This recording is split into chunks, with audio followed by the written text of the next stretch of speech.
Today we'll talk about how can you enable popular bands notifications on your Pinterest Lite app. Really good to figure out this solution or know how you can do that on your app.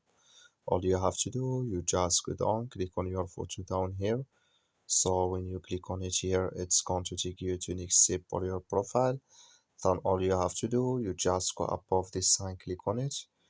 So then it's going to take you to next step here. Then all you have to do, just click on notifications. So then it's going to take us to next step here. Then you click here on bypass notifications here.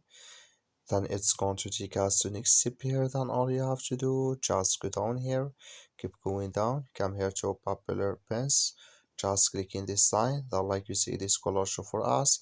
That's mean popular pins notifications enable with us now.